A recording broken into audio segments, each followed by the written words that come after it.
ආයිබෝවන් හැමෝටම අද අපි කතා කරන්න යන්නේ ලෝකයේම දන්න හැමෝම ආස කරන සුපිරි මෝටර රථ සන්නාමයක් වන ලැම්බෝගිනි ගැන ඔයා දන්නේ නැටි අමුතුම රහස් කිහිපයක් ගැන. වීඩියෝ එක අන්තිම වෙනකන් හිටියොත් ඔයාට දැනගන්න පුළුවන් කොහොමද මේ වගේ සුපිරි සන්නාමයක් ලෝකයට බිහි වුනේ කියලා. එහෙනම් ඉක්මනට අපි වීඩියෝ එකට යමු.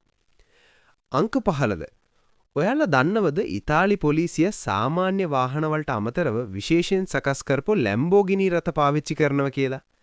හැබැයි මේක නිකම්ම හොරු අල්ලන්න විතරක් නෙවෙයි පාවිච්චි කරන්නේ. මේක ඉදිරිපස කුඩා ගමන්මළු තබන ඉඩේ විශේෂ ශීතලකරණ පද්ධතියක් තියෙනවා. ඒක පාවිච්චි කරන්නේ හදිසි අවයව බද්ධ කිරීම සඳහා අවශ්‍ය කරන මිනිස් අවයව ඊටමත් වේගයෙන් රෝහල් අතර ප්‍රවාහනය කරන්නයි. අංක 14 ඔයාලා හිතනවා ඇති ලැම්බෝගිනි කියන්නේ සුපිරි වේගවත් පටු පාරවල් වලට ගැලපෙන කුඩා කාර් විතරක් හදන සමාගමක් කියලා. හැබැයි මේ වෙද්දි ලැම්බෝගිනි සමාගමේ වැඩිම අලෙවියක් ඇති වාහනය වෙලා තියෙන්නේ ඌරස් කියන SUV රථයයි. මේක තමයි ලෝකේ ප්‍රථම සුපර් SUV එක විදිහට හඳුන්වන්නේ.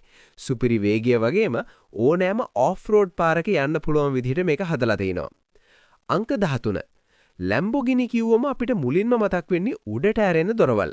මේ දොරවල් මුලින්ම ලෝකේ පුරා අතිශය ජනප්‍රිය වුණේ ලැම්බෝගිනි කවුන්ටාච් කියන මොඩල් එකෙන්. හැබැයි මේක නිකම් මේ ලස්සනට කරපු දෙයක් නෙවෙයි.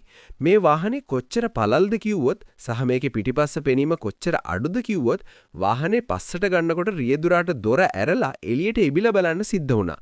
සාමාන්‍ය දොරක් අරගෙන එහෙම කරන එක අමාරු නිසා තමයි මුලදී මේ විදිහක උඩට ඇරෙන දොරවල් නිර්මාණය කළේ. අද වෙද්දි මේක ලැම්බෝගිනි සන්නාමේ අනන්‍යතාවය වෙලා තියෙනවා.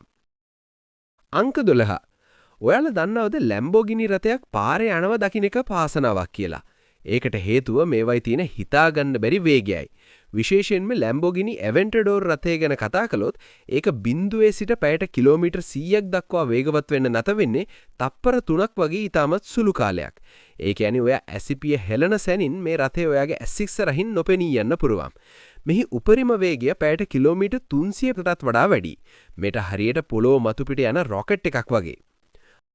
අංක 11 ඔයාලා දන්නවද ගොඩක් සුපිරි වාහන මැෂින් වලින් ඒ කියන්නේ රොබෝ වරුන් භාවිතා කරලා විශාල වශයෙන් නිෂ්පාදනය කළත් ලැම්බෝගිනි සමාගම තවමත් එයාලගේ වාහනවල බොහෝ කොටස් අතින්ම නිෂ්පාදනය කරනවා කියලා. විශේෂයෙන්ම වාහනේ ඇතුළත නිමාව, මැහුම් කටයුතු සහ එන්ජිමේ ඇතන් සංකීර්ණ කොටස් ඊටමත් සූක්ෂම ලෙස මිනිස් දෑතින්ම නිමා කරනවා. මේ නිසා තමයි හැම ලැම්බෝගිනි රථයක්ම එකිනෙකට වෙනස් ඊටමත් ගුණාත්මක නිමාවකින් යුක්ත වෙන්නේ. අංක 10 සාමාන්‍ය වාහන සමාගම් ලක්ෂ ගණනින් වාහන නිෂ්පාදනය කළත් ලැම්බෝගිනි සමාගම ඔවුන්ගේ ඇතැම් විශේෂ මොඩල් නිෂ්පාදනය කරන්නේ ඊටමත් සීමිත ප්‍රමාණයක්. උදාහරණයක් විදිහට ලැම්බෝගිනි වෙනේනෝ වගේ මොඩල් ලෝකයටම නිෂ්පාදනය කළේ ඊටමත් සුළු ප්‍රමාණයක්. මේ නිසා මේ වාහන සුපර් රෙයා ගණයට වැටෙනවා. ඔයා ළඟ සල්ලි තිබුණ පළියටම මේවා ගන්න බෑ. ඒ තරමටම මේවා දුර්ලභයි. මේ නිසා කාලයත් එක්ක මේ වගේ වටිනාකම තවත් වැඩි වෙන මිසක් අඩු වෙන්නේ නැහැ.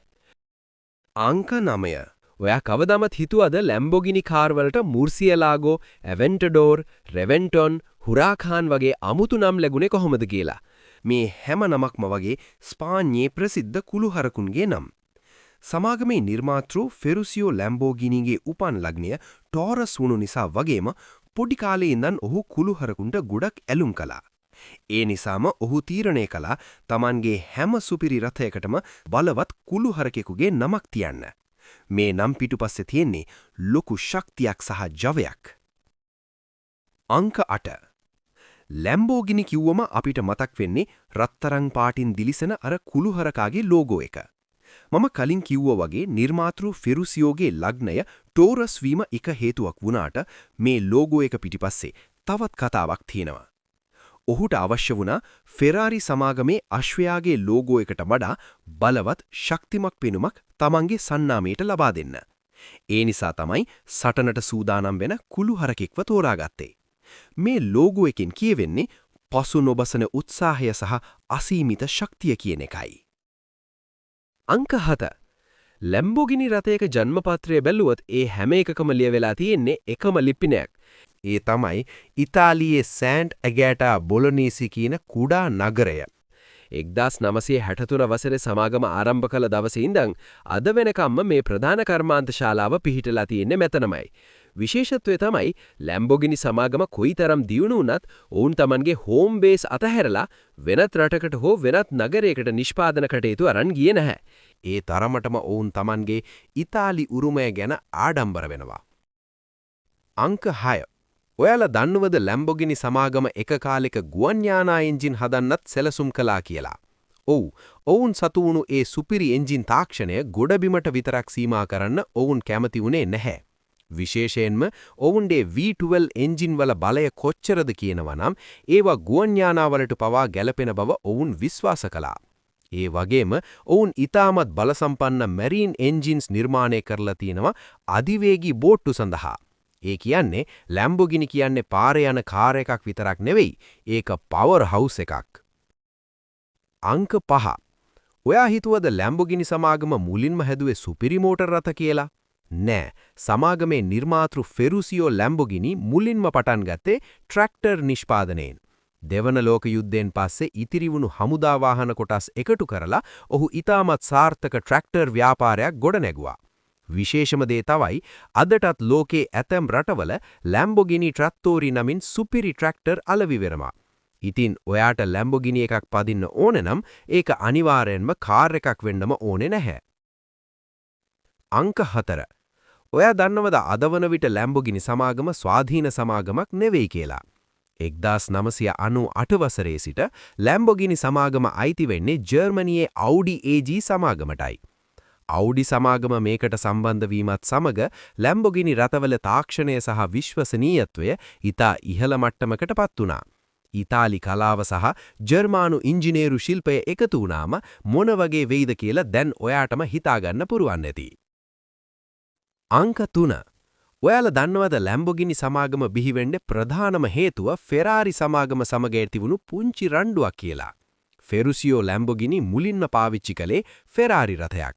ඒත් ඒකේ ක්ලච් එකේ ප්‍රශ්නයක් තිබුණු නිසා ඔහු ඒ ගැන පැමිණිලි කරන්න Ferrari සමාගමේ නිර්මාතෘ Enzo Ferrari හමු වෙන්න ගියා. එතනදී Enzo Ferrari ඔහුට අපහාස කරමින් කිව්වේ ඔයාට පුළුවන් ට්‍රැක්ටර් පදින්න විතරයි. ඔයා කවදාවත් Ferrari රථයක් හරියට පදින්න දන්නේ නැහැ කියලා.